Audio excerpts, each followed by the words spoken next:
Says we on. All right, shalom, shalom.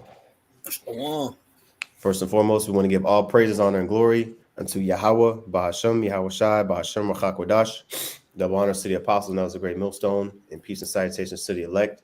All right, got the elder Yatazak here with me. I'm the brother Aina from GMS Dallas. All right, and we're continuing the series of the book of Judges. Today, we're going to be going over chapter 9. Now, just as a recap from chapter 8, okay, told the story of Gideon and the works that he did to free Israel from the kings of Midian, and basically how there was 40 years of peace, and basically there's a scripture in Sirach where it talks about how it's an easy thing to forget the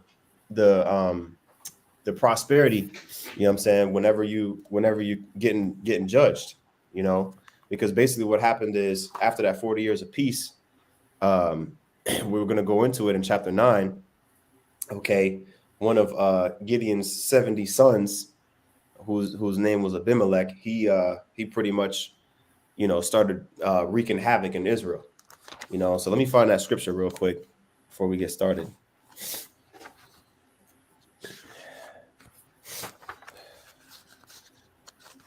A second here. Yep, this is Sirach. I'm gonna pull it up on the screen. Sirach chapter 11. Sirach chapter 11 and verse 26.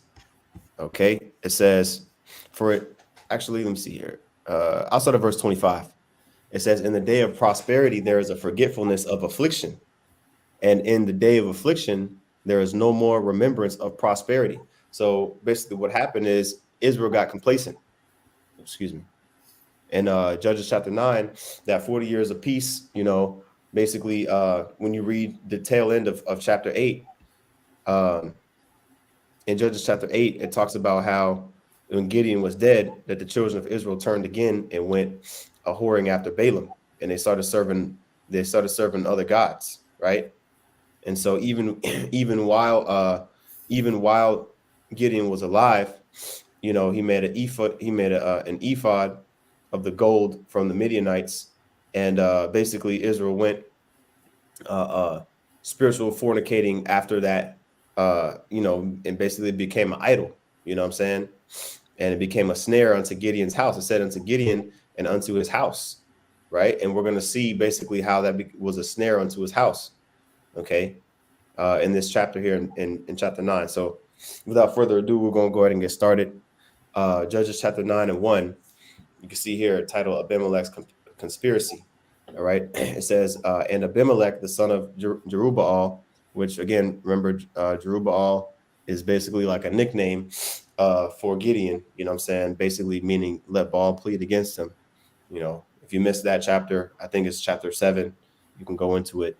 But it says, and Gideon, the son of Jerubbaal, went to Shechem unto his mother's brethren, and communed with them, and with all the family of the house of his mother's father. Okay, now it's talking about the 70 sons that Gideon had. Okay, his mother's brethren were his brothers. Computer froze. Can you still hear me? Yep. Okay. Seems like the stream's still going, but my mouse isn't responding. So yeah, can you see my mouse moving? Yeah, we good to go. But can you see I don't see your mouse moving, but I can hear you loud and clear. Okay. All right. It just got back normal. I don't know what that was. All right, let me continue reading verse 2. It says, speak, I pray you, in the ears of all the men of Shechem, whether it is better for you, either that the sons of Jerubbaal, which are 70 persons, reign over you, or that one reign over you. Remember also that I am your bone and your flesh. You see? So basically, evil thought came into Jerubbaal's mind, which might as well go ahead and pull up the map since we got some. A matter of fact, I meant to say Abimelech's mind. Yeah, right. Abimelech was the one. Excuse me, the son of Gideon, also known as Jerubbaal, he was the one that basically said, "Okay, I want to see which one of y'all, which idea do you think is better? Do you think that all 70 of Gideon's sons should reign over you, okay, or do you think that I should reign over you because I'm your family? I'm related to you, right?" And basically, let me go get the name of this Abimelech real quick, which I think we went over it last week. Abayah Malak, my father is king. Let me see here. Yeah, yeah, Abayah Malak. Abayah Malak, which is my father is king. Okay, so he had a dope ass name, but he turned out to be a demon, right? And so let's see here. Verse 3 says, "And his mother's brethren spake of him in the ears of all the men of Shechem all these words, and their hearts inclined to follow Abimelech, for they said, He is our brother." Right? So his brothers was like, "Hey, what do y'all think? Do y'all think that we should reign over you?" And now remember, going back to the previous chapter, when there were certain Israelites that was trying to ask Gideon, "Hey, like, be a king over us." You know what I mean? Like, let our sons be subservient to your sons, right? And what did Gideon say? Nope, the Lord is your king. I'm not dealing with that. You know what I mean? And so what ended up happening is his sons, when they became of age, they were like, "Shit, well, who's gonna come into power?" It's kind of like almost like when David and his sons, you had Absalom trying to usurp authority. There was another one of the sons of David during the time of around the time of David's death. That Oh pretty yeah, much, Adonijah. yeah, he proclaimed himself, king. You know what I mean? All this madness. So it's like there's always the same thing today. You know what I'm saying? Some a man with some land. He might have 50 acres of land or whatever, 100 acres, and let's say he has 6 or 7 children. Well, them children gonna be, especially if it ain't no will, there's nothing, there's no dividing up already before he dies. Like, they're gonna be, they're gonna be fighting over that. You know what Yep. I'm saying? So it was that type of situation, family feud type of deal.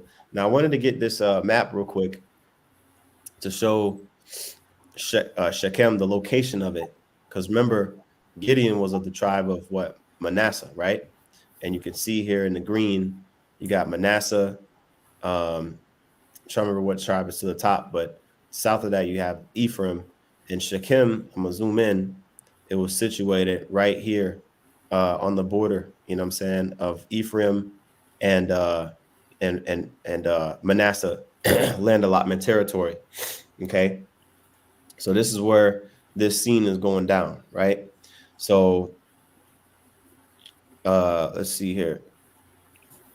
Okay. So it says, and his mother's brethren spake, let's see here. Okay, and his mother's okay, yeah. So it says his mother's brethren spake of him in the ears of all the men of Shechem, because his mom's was from Shechem. Remember Right. in chapter 8, I think it specifically mentions his mother. Let me see if I can find it. Okay, here we go. The reason why his name gets brought up uh in verse 29, it talks about how verse 30, I mean, talks about how he had those 70 sons in Judges chapter 8 and verse 30. And then it mentions Abimelech, and it kind of doesn't mention him anymore for the rest of the chapter. But the reason why it mentions him is because in chapter 9, he's basically the focal point of that chapter. So it says he had a concubine that was in Shechem, okay, right? And he also had other wives, but one of the ones that he had really, which was just a concubine, was the difference between a concubine and a wife is that a concubine is somebody that they don't really get your land allotments. They're not supposed to really get the inheritance. Like if you had a son with a concubine, that ain't going to be the one that you give majority of your strength to, as far Right. as like your possessions when you pass. you're gonna give him Think 10. about Abraham, Isaac, Abraham, Ishmael, and Isaac. Mm-hmm. You see, you got a common, you got a bond woman and a free woman. Mm-hmm. You see, and Yeah. with 70 sons, you see how much variety that is. You Yeah. see, but at the end of the day, the seed is held by the seed is determined by the father.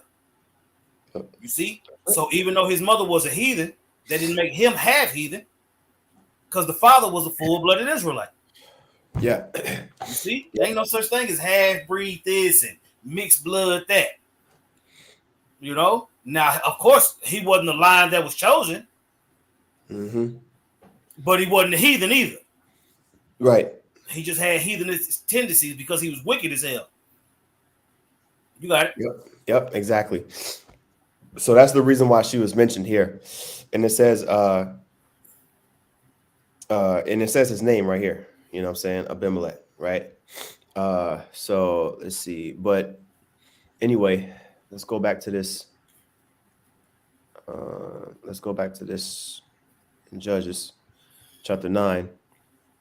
Okay, in verse 3, it says, and his mother's brethren, which his mother's brethren is the, his family, you know what I'm saying? Like on his mama's side, though. You know what I'm saying? Like his, his folks on his mom's side, he was like, yeah, y'all kinfolk, remember? You know what I'm saying? My mom is she she had a baby with Gideon, remember?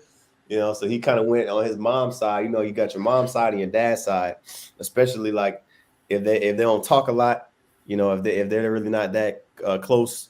Because remember, concubine families that wasn't really tied like that. So they probably was, what I'm saying, it was kind of like almost like completely different family. You know what I'm saying? And he got them to say, you know what? Yeah, why the hell we following these sons of Gideon? We're not related to them. We're related to you through your mother. So yeah, they all followed Abimelech, right? So it says their hearts inclined to follow him, for they said he is our brother, being simple, right? Basically, that's what they were doing, with being simple. Mm-hmm. Okay.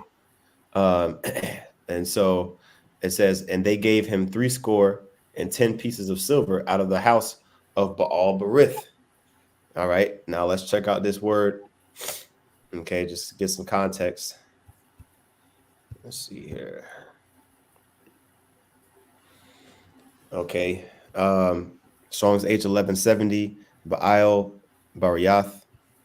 Okay, Lord of the Covenant, a god of the Philistines, though. You see, a special deity of the Shechemites. So they were worshiping Philistine gods over there, right? And basically, what ended up happening is the Lord put them in a situation where he caused them to follow a strong delusion. What's that in Second Timothy chapter 2? I'm sorry, 2 Thessalonians chapter 2. Get that real quick.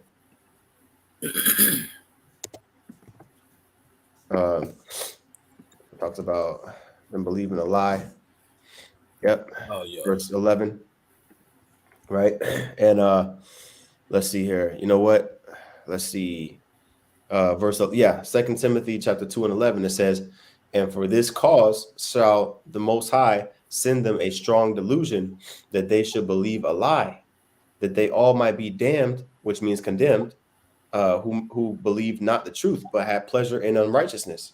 You see, so what is going to end up happening when we read this account is that, basically those individuals here in that city, that shows you, man, like the bad fruits. You know what I'm saying? The Lord looks at everything spiritual. You know what I'm saying? Because you can have a cluster of grapes that you buy from the grocery store, and 95% of them grapes be good, but maybe the 5% of them is moldy. You know what I'm saying? You're gonna pluck those off. You ain't gonna eat those, and the other ones you're gonna keep them. You know what I'm saying? Well, this is an example of a moldy city.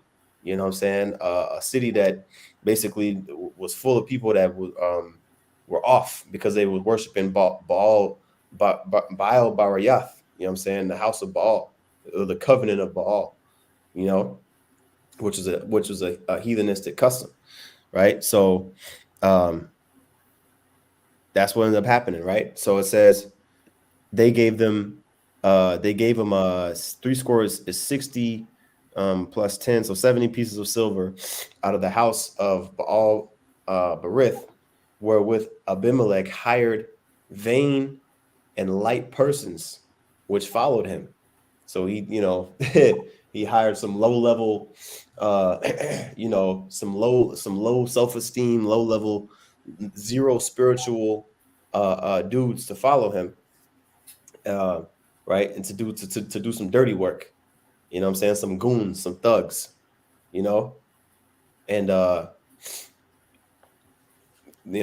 basically we're about to see what happened, right? So it says in verse 5, and he went unto his father's house at Oprah and slew his brethren, the sons of Jerubbaal, being 70 persons. So he just went up. I'm trying to see where Oprah is, the city. See if maybe it's on this other map here. Let's see. Yeah, I don't see it. But somewhere in Manasseh, you know what I'm saying? Looking here too, I don't see it either. It probably is not a super big city. But it said he went and he slew his own brothers, man. Right? And so that shows you right there that he's a demon. Talking about Abimelech. Okay.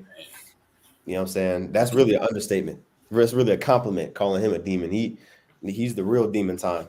You know what I'm saying? Oh, matter of fact, 1 John, we'll talk about Cain. Give me a second. Let's see. 1 John 5. Let's see. No, 1 John chapter 3. That's it right there. Yep. 1 John chapter 3 and verse 11. Right? Ooh, you know what? Damn, you know what? I'm gonna start at verse 10. Okay, 1 John chapter 3 and 10, it says, in this the children of the Most High are manifest. Manifest means to be made, to be able to see you. You can see some gets made visual, right? It says, and also it can be made known. The children of the Most High are made known, right? And the children of the devil are made known, okay? And it says, whosoever doeth not righteousness is not of the Most High, neither he that loveth not his brother. Okay, so we're talking about literally now. This dude Abimelech, he was the son of Gideon, which when you go back to Judges chapter 6, the Lord be with thee, thou mighty man of war, mighty man of valor, right?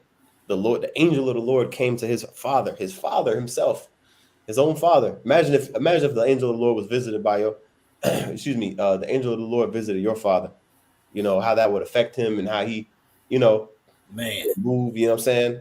The spirit that was on him to chase all those tens of thousands of Midianites, put him to flight with only 300 men, and how the Lord, showed these things to him and dealt with him and led peace for 40 years.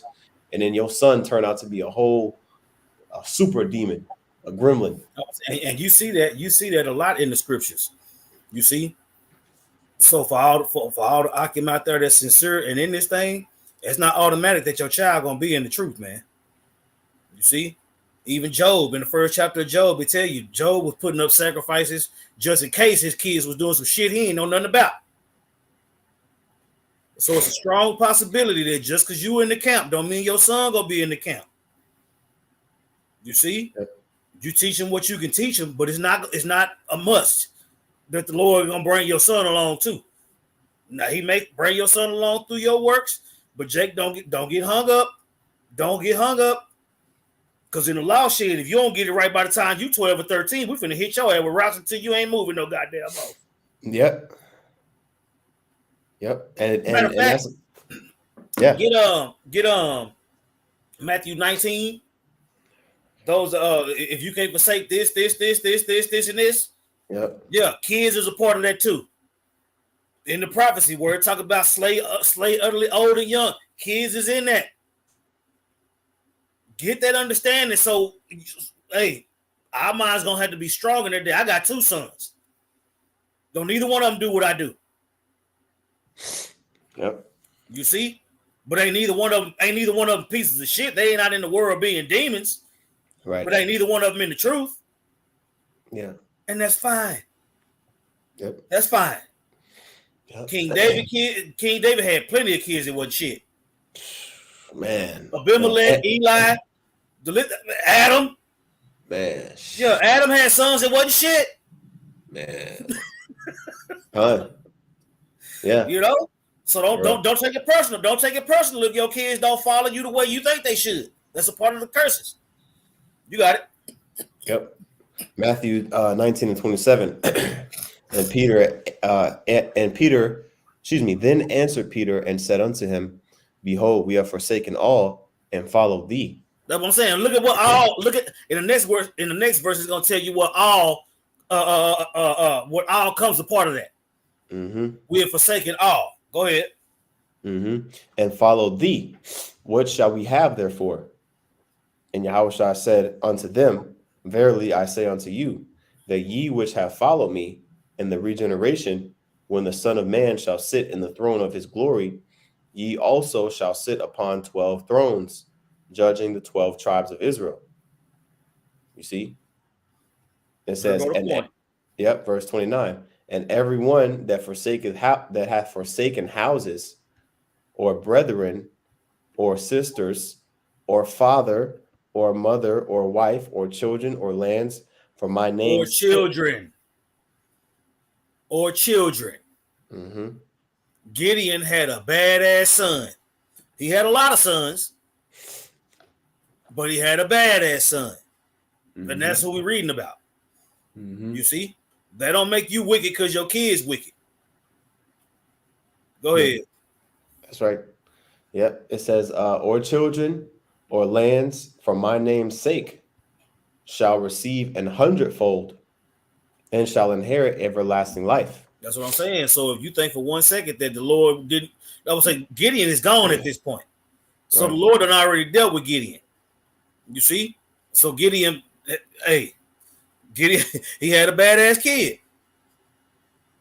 Yep. Exactly. And that's the man of the Lord had a badass kid. Go ahead. Yep. That's the thing. It's like you want your son to be like you. You know what I'm saying? You can give him the same name that you got. You can name him Yatazak II, Yatazak Ba. You know what I'm saying? Or Yatazak Jr.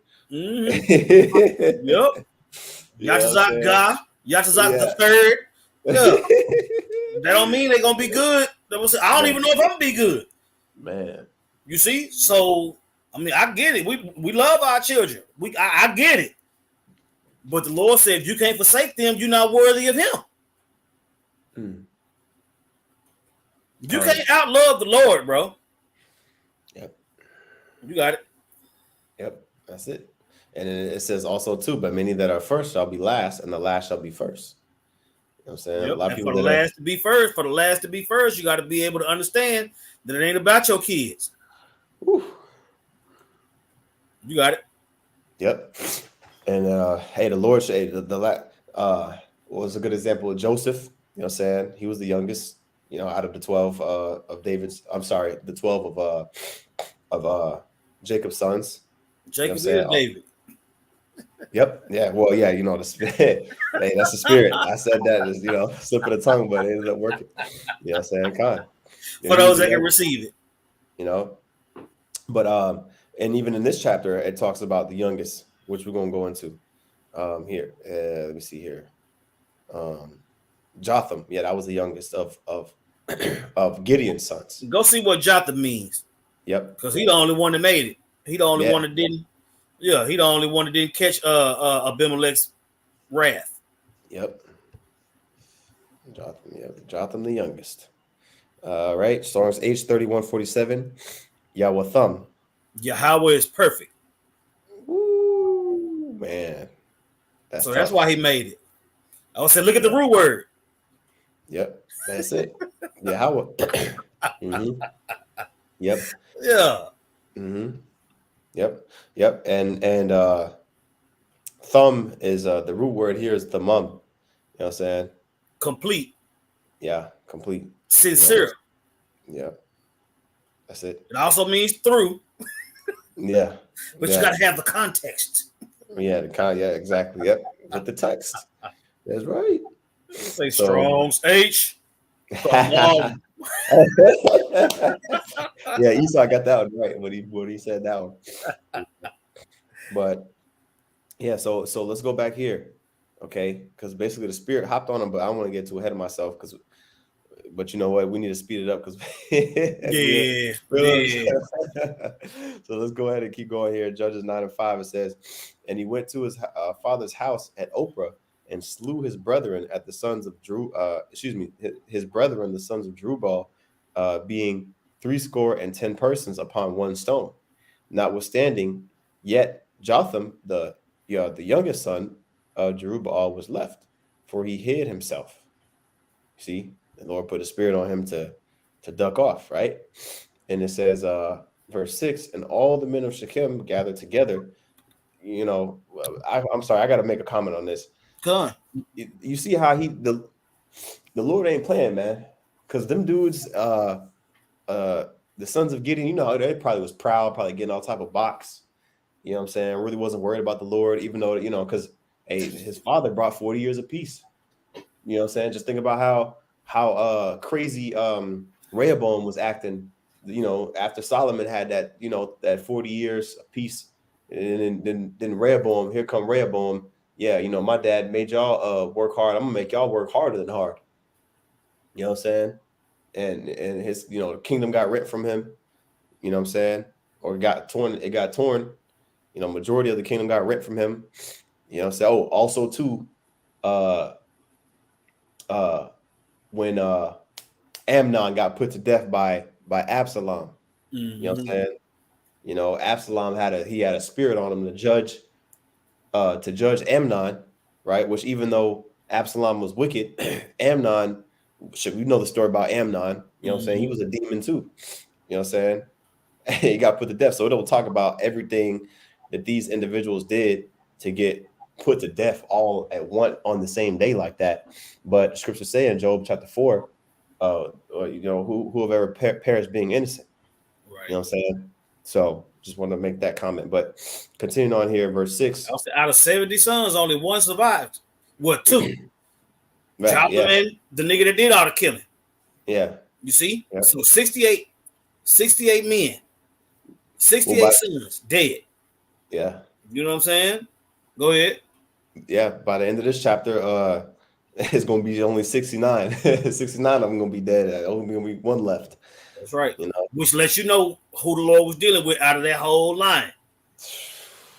Man. One son out of 70? Okay. Yeah. Come on. Yep. So it says, and all the men of verse 6, and all the men of Shechem gathered together, and all the house of Millo, and went and made Abimelech king. Okay. By the plain of the pillar that was in Shechem.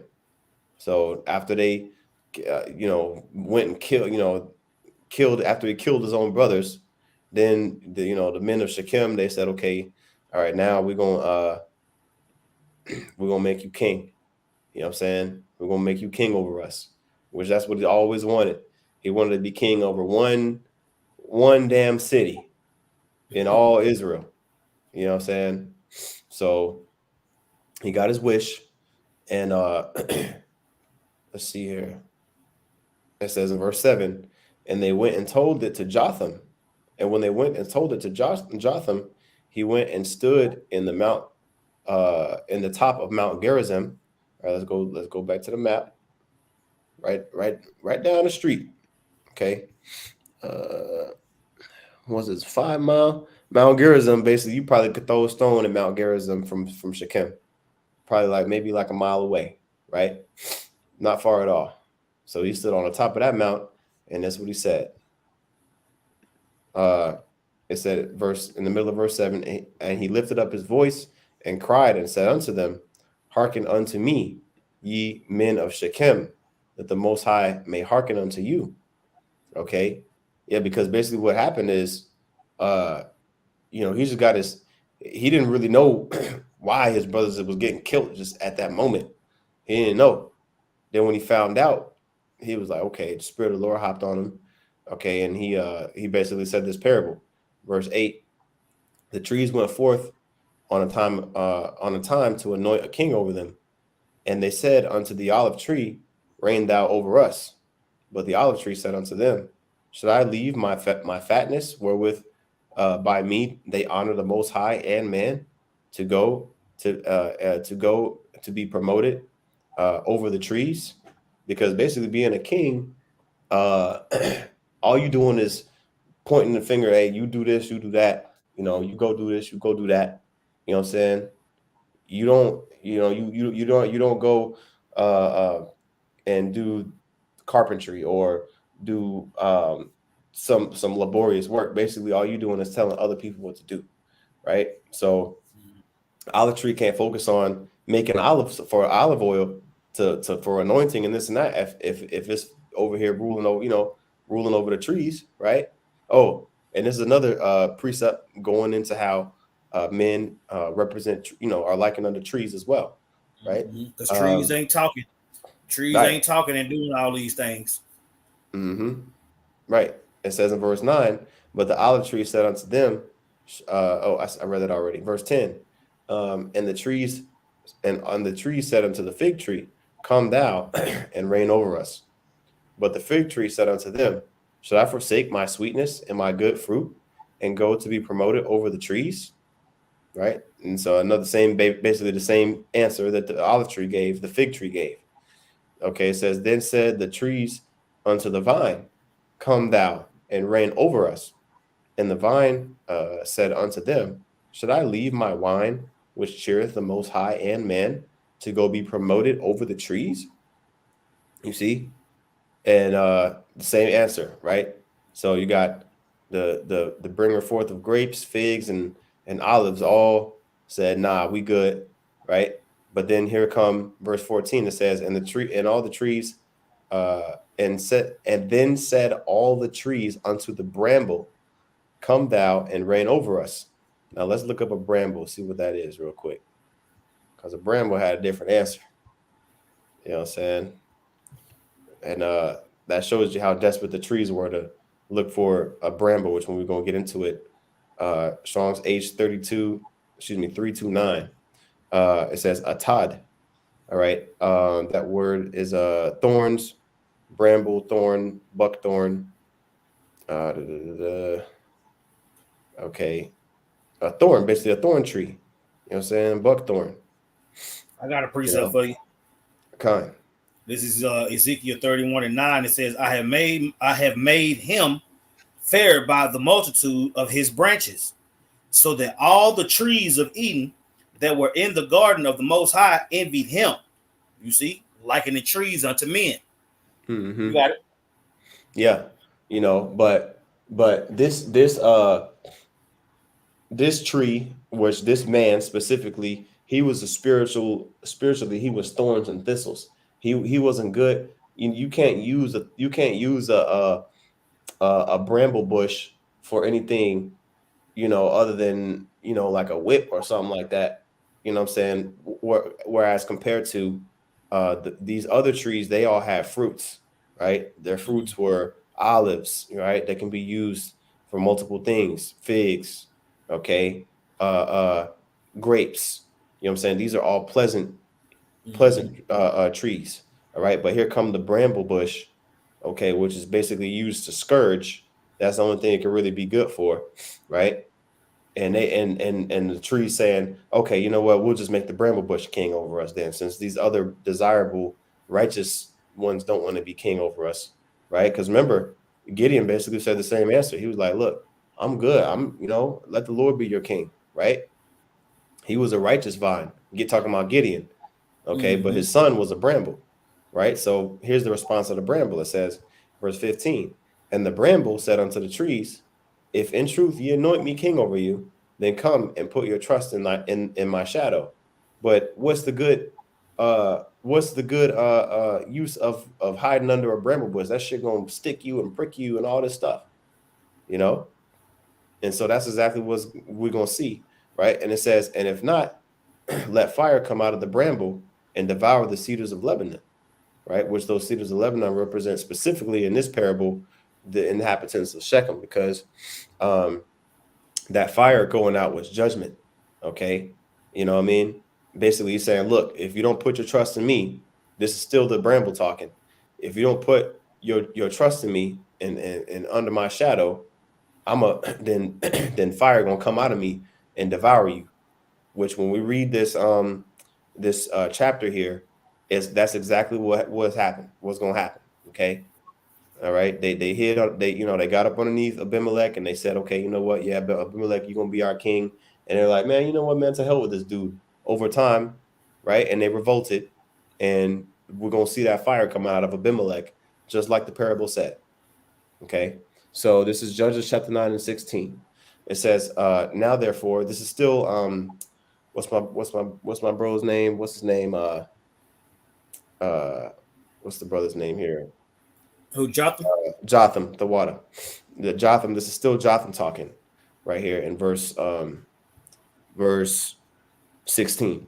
It says, now therefore, if you if ye have done truly and sincerely, and that ye have made Abimelech king, and if ye have dealt well with Jerubbaal and all his house, and have done unto him according to the deserving of his hands, for my father fought for you and adventured his life far and delivered you out of the hand of Midian, and ye are risen up against my father's house this day, and have slain his sons, 60 persons, upon one stone, and have made Abimelech the son of his maidservant king over the men of Shechem, because he is your brother. Okay, so basically he's saying, if you have dealt well with Jerubbaal and his house, and have done unto him according to the deserving of his hands, if you then have dealt truly and sincerely with Jerubbaal and with his house this day, then rejoice ye in Abimelech, and let him also rejoice in you. But if not, let fire come out from Abimelech and devour the men of Shechem and the house of Millo, and let fire come out from the men of Shechem and from the house of Millo, and devour Abimelech. Right. So they were like, look, I mean, I'm sorry. Jotham was like, look, if you did right, if y'all did the right thing by killing 70 of my brothers, and making uh this dude Abimelech your king, right? Just because he your cousin, all right, then cool.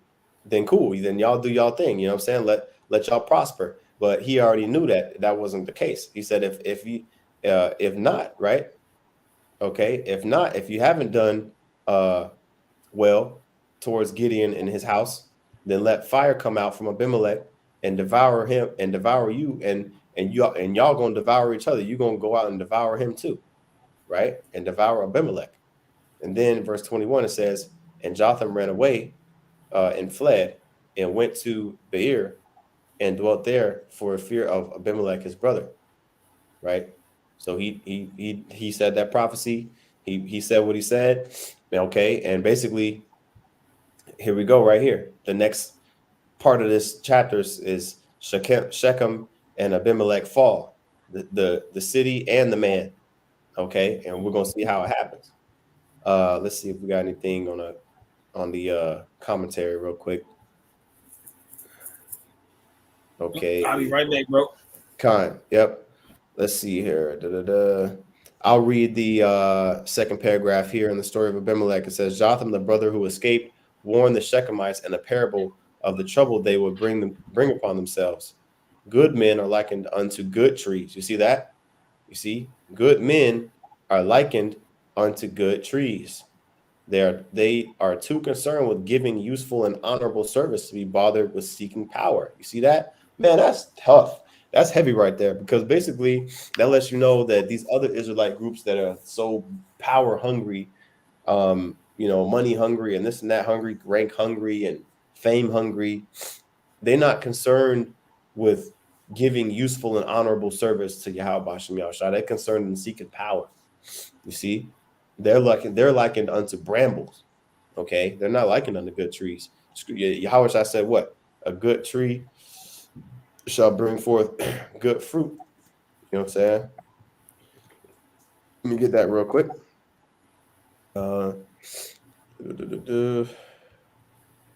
All right, Matthew chapter 7, verse 17. Even so, every good tree, actually, I'll start at verse 16.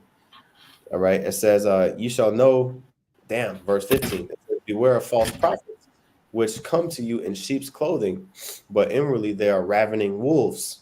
Ye shall know them by their fruits. Do men rather gather grapes of thorns or figs of thistles? You see that? Another example of the usefulness of thorns and thistles. And there's a difference between a bramble bush, okay, and a grapevine and a fig tree and an olive tree. You see that? It says, "You shall know them by your fruits."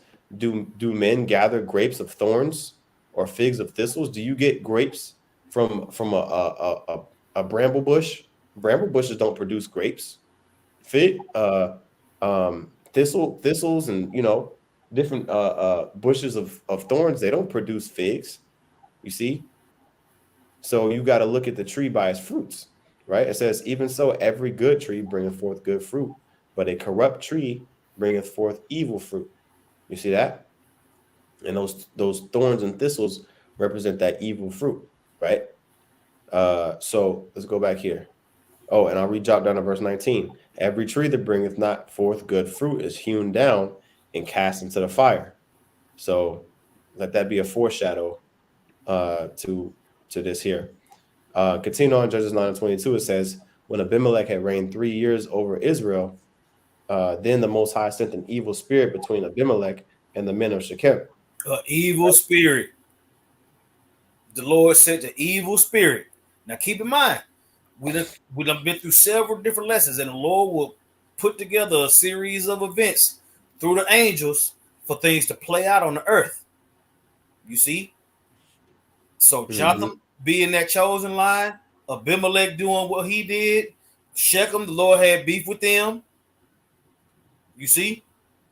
And you're gonna see that the Lord wanted to get rid of a whole lot of Shechemites. Yep. And he used one of Gideon's sons to do it. He used Gideon to get rid of some heathen.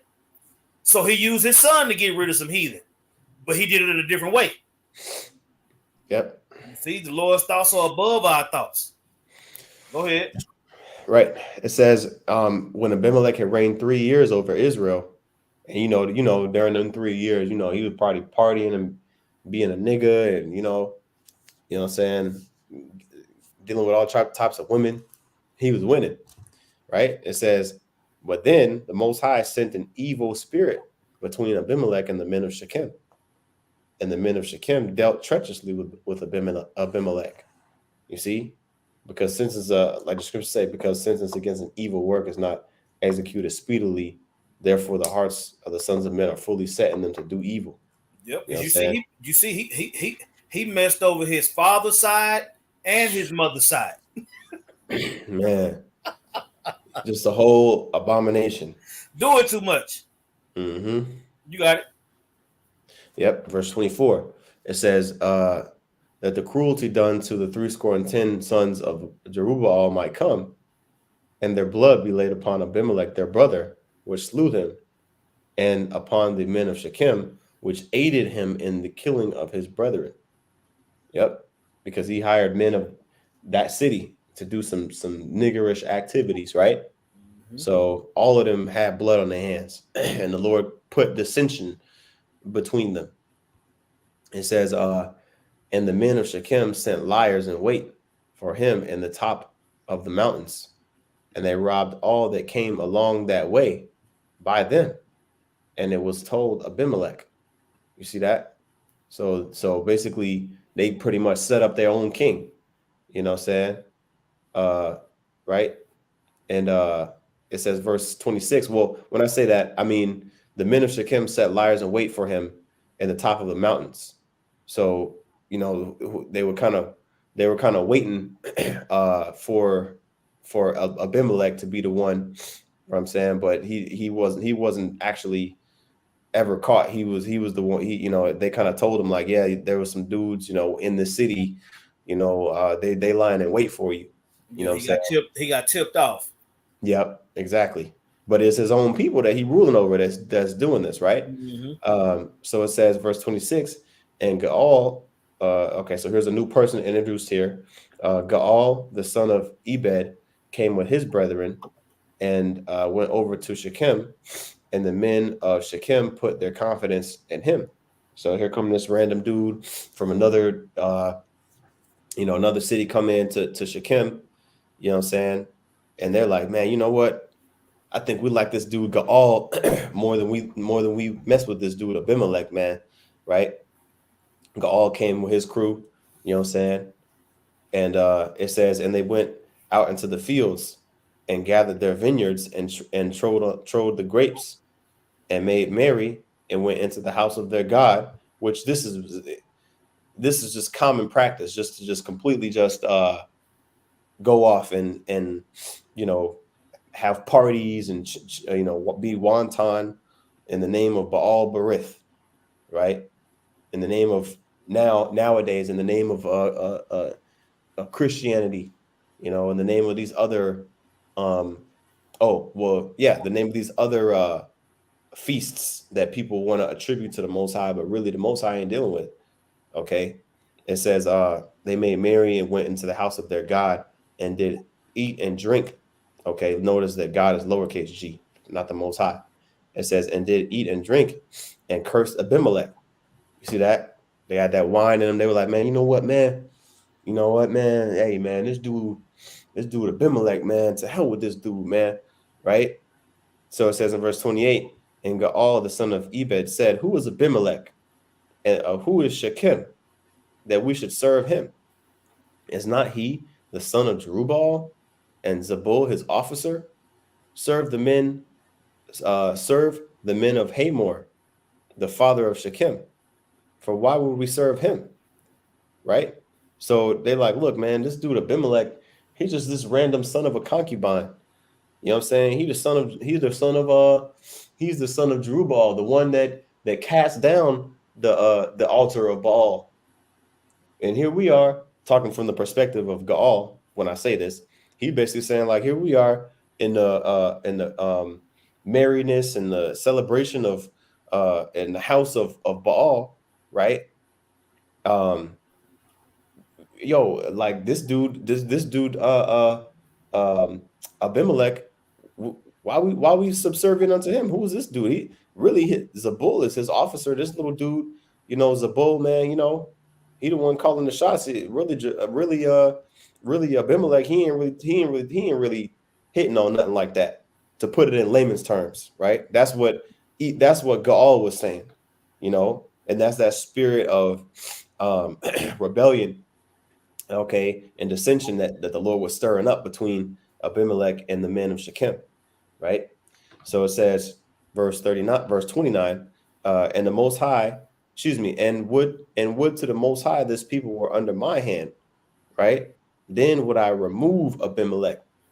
And he said to Abimelech, increase thine army and come out. You see? So this dude, Gaal, he wanted all the smoke. The Lord put a spirit on him Mm-hmm. to get drunk, curse Abimelech, right? And say, hey, yo, man, if you come out here, we're gonna jack you up, we're gonna put you to death. If and I should be the ruler of Shechem, right? Now, let's see here. It says verse 30. And when Zebul, the ruler of the city, heard the words of Gaal, the son of Ebed, his anger was kindled. Right, Zebul was again the officer of Abimelech. Right, it says, and he sent messengers unto Abimelech privily, saying, behold, Gaal the son of Ebed and his brethren be come to Shechem, and behold, they fortify the city against thee. Now, therefore, up by night, thou and the people that is with thee, and lie wait in the field. Yeah, so his homie Zebul, he was on his side. You know what I'm saying? He was on Abimelech's side. He was like, yo, hey, Abimelech, man, these dudes, they conspiring against you, bro. You're gonna have to do something about it. You know what I'm saying? This is what you could do. Get up, at night, okay, you and your men, and you go out and lie in wait in the field, right? Verse 33. And it shall be that in the morning, as soon as the sun is up, thou shalt rise early and set upon the city. And behold, when he and the people that is with thee, and when he and the people that is with him come out against thee, then mayest thou do to them as thou shalt find occasion. So he like, all right, look, Zabul's like, hey, look, this dude Gaal, he trying to usurp authority over you. What you can do, go out at nighttime, you know what I'm saying, you and your men, right? And when the sun comes up, all right, basically, besiege the city, like come up on the city. And when Gaal comes out and his men, they come out, and they challenge you, hey, do your thing, right? So that's what happened. Verse 34. Okay. Now you have basically in this part of the chapter, two demons fighting against each other, basically, right? And they basically destroying each other, right? But it's all according to the will of the Lord. Okay. It says, and Abimelech rose up, okay, because Gaal, he was an Israelite too. You know what I'm saying?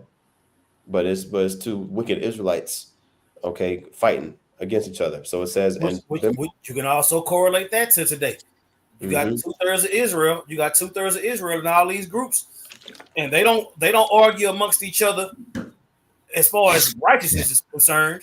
You know what I'm saying? But you see fights at unity camps, IUIC, ISUPK. You see two Israelite groups. Then you see Yep. when Israel was fighting against Benjamin, it's always been Israel against Israel. But that's a part of the curse until the Lord redeems us, man. Because at the end of the day, after all is said and done, for the sake of what the Lord got going, Israel is gonna bump heads. Israel is gonna have situations like these. Go ahead. That's right. Yep. It says, verse 36, verse 35, and Gaal the son of Ebed went out and stood. Oh, actually, I skipped verse 34. And Abimelech rose up, and all the people that were with him by night, and they laid wait against Shechem in 4 companies, right? So they pretty much covered each direction of the city, most likely, or they at least had it separate. You know what I'm saying? Some type of formation in 4 separate companies, 4 separate groups. Okay. And it says, and Gaal the son of Ebed went out and stood in the entering of the gate of the city, and Abimelech rose up, and the people that were with him from lying in wait. Right, so they got up out out them trenches and said, okay, now let's see if you bought that action, Gaal, right? And it says, and when Gaal saw the people, he said to Zabul, behold, there come people down from the top of the mountains. And, and at first, Zabul was messing with him. You know what I'm saying? Because Gaal was shook. You know what I'm saying? When he first seen it, like, damn, hold on. People, the fuck, did people coming down from? Because remember, Shechem, you got to remember, look at the map. Shechem was situated between 2 mountains, Mount Ebal and Mount Gerizim. You know what I'm saying? So you're like, hold on, you got some foreigners coming in from over the mountains. Where we at? Boom. Right? It says, and Zabul, like I said, Zabul was messing with him. He was toying with his mind, and this is his response. Zabul said unto him, thou seest the shadow of the mountains as if they were men. You're like, nah, you just seeing the darkness, you just kind of seeing some movement there in the shadows, you know what I'm saying, of the mountains. That ain't nothing, right? Which Zabul knew what it was because he was on Abimelech's side, right? And verse 37 says, and Gaal spake again and said, see, look, see, there come people down by the middle of the land, and another company came along, and another company come along by the plain of Meonaim. Okay, so you're saying, look, they come from different directions, right? And then said Zabul unto him, where now is thy mouth, wherewith thou saidest, who is Abimelech, that we should serve him? Is not this the people that thou hast despised? Go out, I pray now, and fight with them. See, so Zabul, he was kind of like Joash. Like, I mean, he was wicked. You know what I'm saying? Both of them wicked. Zabul and Abimelech, because Zabul followed Abimelech, so he was tripping too. But the reason why I say he was kind of like Joash, he would like he was like, look, okay, like how Joash was with David, like he was, he was tipping off David, and they're like, hey, look, this is what you do, David. You know what I'm saying? And and Joab. and Joab, yeah, my Yep. bad. Oh, I said Joab or Slakia. I meant Yep. to say Joab, you know what I'm saying? He was kind of like how Joab was with David, like loyal unto him, even though, Zabul and Abimelech was both wicked. In that way, he was kind of like loyal to him, and he challenged Gaal to back up his words, right? And so it says in verse 39, uh, and Gaal went out before the men of Shechem and fought with Abimelech, right? So they got what they wanted, and Abimelech chased him, and he fled before him, and many were overthrown and wounded, even unto the entering of the gate, right? So they got judged, okay, and Abimelech went, and Abimelech dwelt at Arumah, and Zebul thrust out Gaal and his brethren, that they should not dwell in Shechem, right? So let's see here. So he left, right? Abimelech left, and Gaal and his brethren were taken care of, right? Zebul thrust them out of the city. Okay. And I think we got maybe like 10 more verses left. Maybe 10, 15 more verses left. Let's see if we got anything on the comment board real quick. Okay, we got this with Jeremiah. By the way, I'm not an elder. You know what I'm saying? The Eldiyatazak's an elder. I'm not an elder. Jeremiah 3 and 14. Brother GMS, Virgin Islands, Straight Gate. Turn, O backsliding children, saith the Lord, for I am married unto you, and I will take you one of a city and two of a family and bring you to Zion. Yeah, so the Lord wants us to turn unto him. He wants us to but the thing is we backsliding. That's the key word right there. You know what I'm saying? We slid back from our agreement. We backed out of our agreement, but the Lord still wants us to turn back. Okay. And ultimately the elect have, they're going to be the first ones to turn back to the Lord. And, the rest of the 2/3, man, they're not going to get it. You know what I'm saying? They're just going to keep this. Is like I was saying earlier, this is like a world star video watching this, like this drama. This is basically like drama, you know what I'm saying, transpired throughout Israel going back, hundreds and hundreds of years, a couple thousand years ago. You know, this been going on, and still to this day. You turn on, like I said, World Star, you see all types of madness, niggas shooting each other, and but they wicked, wicked, two wicked people putting each other to death. You know what I'm saying? That's basically what's going down. Acting like And rappers. yeah, Gang after that, yeah. Black culture before it was even a thing basically was going on in Yep, like you Israel. said, world star. Yep. Mm-hmm. Yep. So continuing on verse Judges 9 and 42, and it came to pass on the morrow that the people went out into the field and they told Abimelech, and he took the people, hold on, yep. And he took the people and divided them into 3 companies and laid wait in the field and looked, and behold, the people were come forth out of the city, and he rose up against them and smote them. Right. And it says, and Abimelech and the company that was with him rushed forward and stood in the entering of the gate of the city. And the 2 other companies ran upon all the people that were in the field and slew them. Okay. So basically, uh, the Lord put a spirit on Abimelech to just start judging. You know what I'm saying? The Lord put a spirit on Abimelech. He just started putting people to death, right? And it says, but what kicked it off was the Gaal situation, right? And because remember, he didn't return back to Shechem. He didn't return back because he really had some pressure on the fact that there was a conspiracy going on against him. So he didn't, what I mean. He went to another city, right? Uh, so let's see here.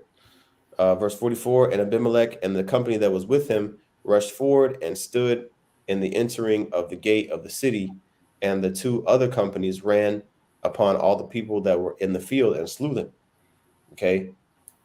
And Abimelech fought against the city all that day, and he took the city and slew the people that was therein, and beat down the city and sold it with salt. You see? So he went and basically destroyed the city that had crowned him. You see what I'm saying? And it was just anarchy, right? And so when you sow the ground with salt, that makes it unable to absorb water. You know what I'm saying, properly, and that prevents crops from being able to grow. Okay, so he just uprooted the whole city. All right, in 3 years.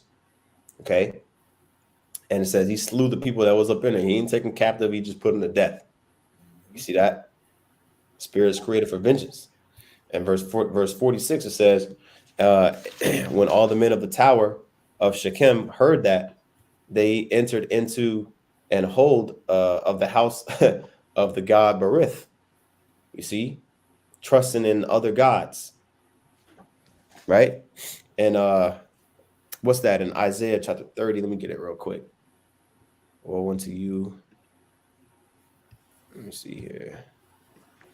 Isaiah chapter 30. Seek for a covering, but not with my spirit. Yep.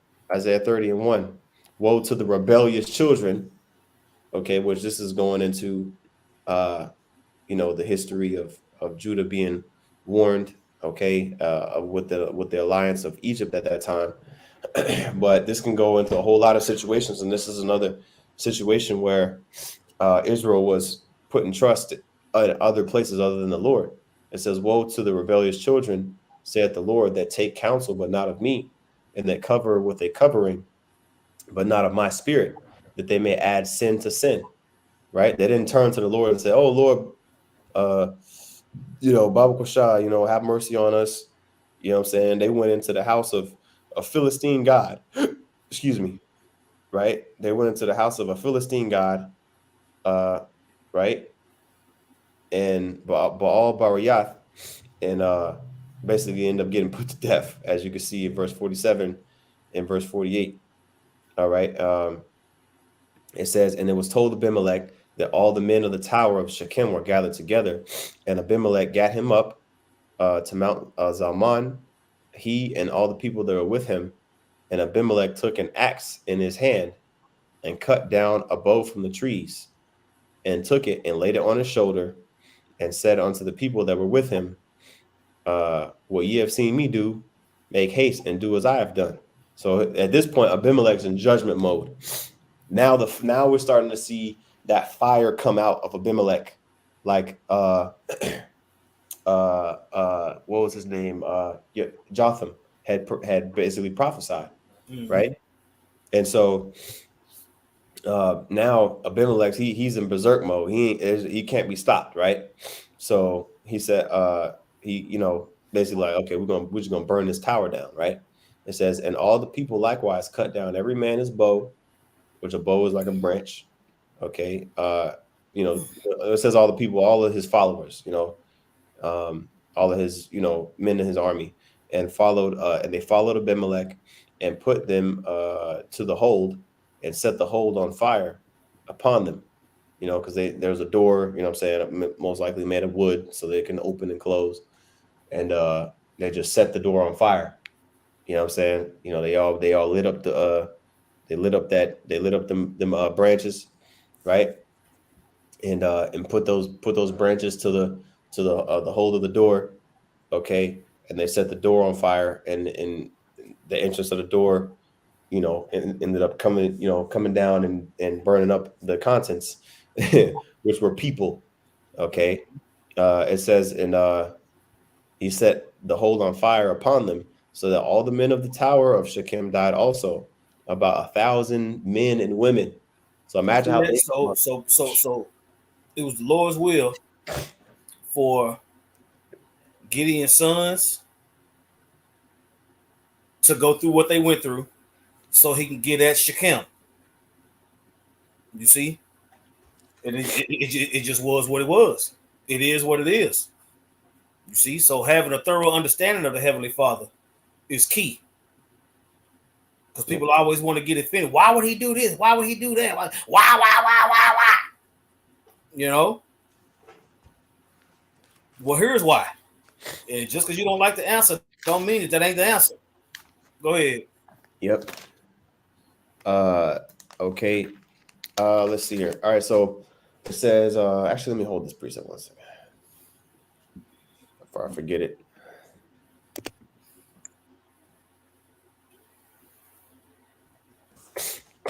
All right, this is back in just 9 and 49. In the middle says, so that all the men of the tower of Shechem died also, about 1,000 men and women.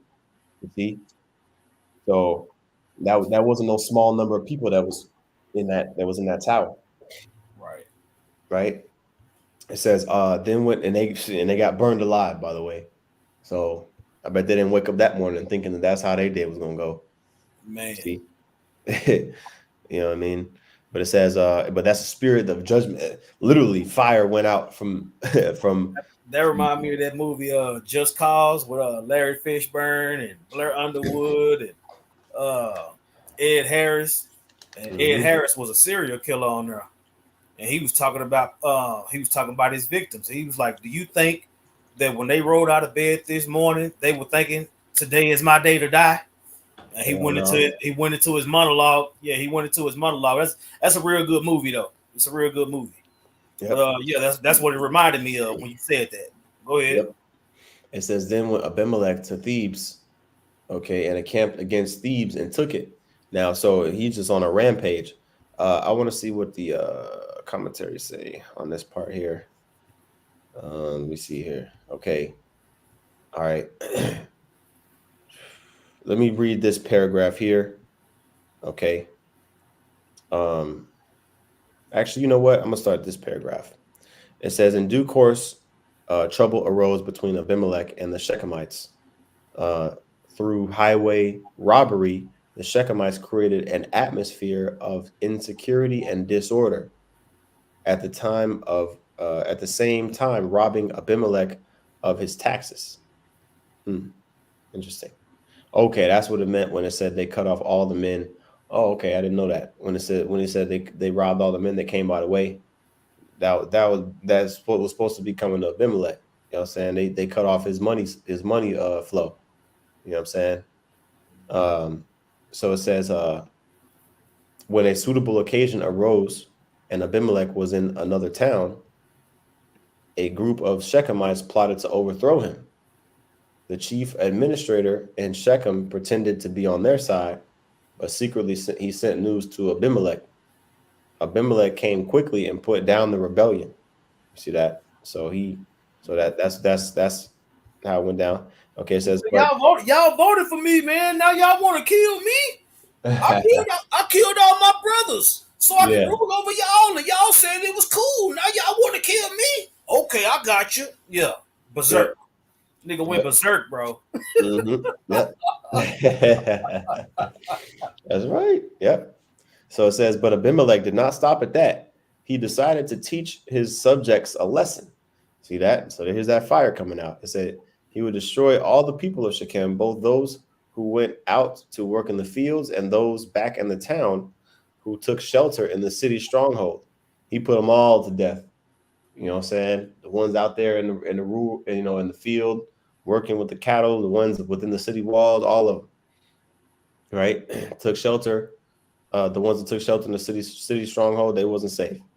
All right. Now it says, in senseless fury, Abimelech carried his attack to other towns, but his uncontrolled rage and lack of caution, soon brought about his own death.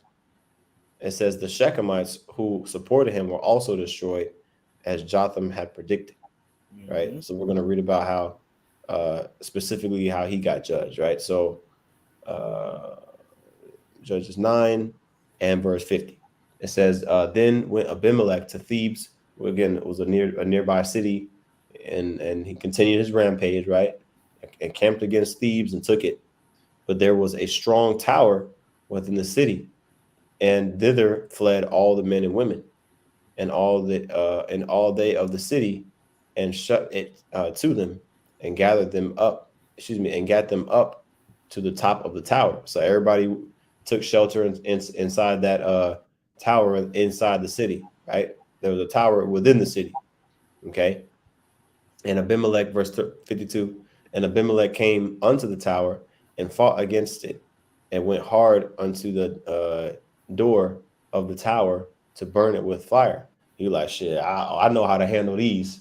Let me go burn. Let me just go burn the door down. I'm gonna burn the door and burn them all up. Right, senseless rage. Right. It says. It says. And a certain man, excuse me, a certain woman cast a piece of a millstone upon Abimelech's head, and all to break his skull.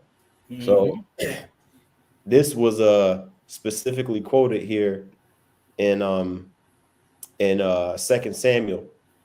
You know, David, this was noted. You know what I'm saying? This was noted in history to the point where David quoted this, you know, to when he was responding back, you know what I'm saying, to a message from Joab. You know what I'm saying? We read it already, but you know, like, you know, a few months ago. But I'll read it here, 2 Samuel 11 and 21. Right? He said, who smote Abimelech, the son of Jerubasheth, right? Which really Abimelech was the son of Jerubbaal, you know, which was Gideon. It says, did not a woman cast a piece of a millstone upon him from the wall that he died in Thebes? Right. So this was a piece of history that was remembered. So when we go over these, you know, these history videos, and it may take a while to get through the narrative and stuff like that, guess what? This was history that King David, this was the history that was taught, you know what I mean, when we were in the land. So, you know, but videos like this, you know, they don't get as much views, but it's important, man, to go over this history, right? So in verse 52, it says, and then he called hastily unto the young man his armor bearer, talking about Abimelech. Abimelech called hastily to his armor bearer and said unto him, draw thy sword and slay me, that men say not of me, a woman slew him. And his young man thrust him through, and he died. Same way Saul went out, pretty much. You know what I'm saying? A similar way. You know what I mean? He got smote with a grievous wound when he was fighting against the Philistines, and he told his armor bearer to to slay him. But his armor bearer, and he was too scared, so Saul just fell on his own sword. You know? And this dude got hit upside his head with a boulder.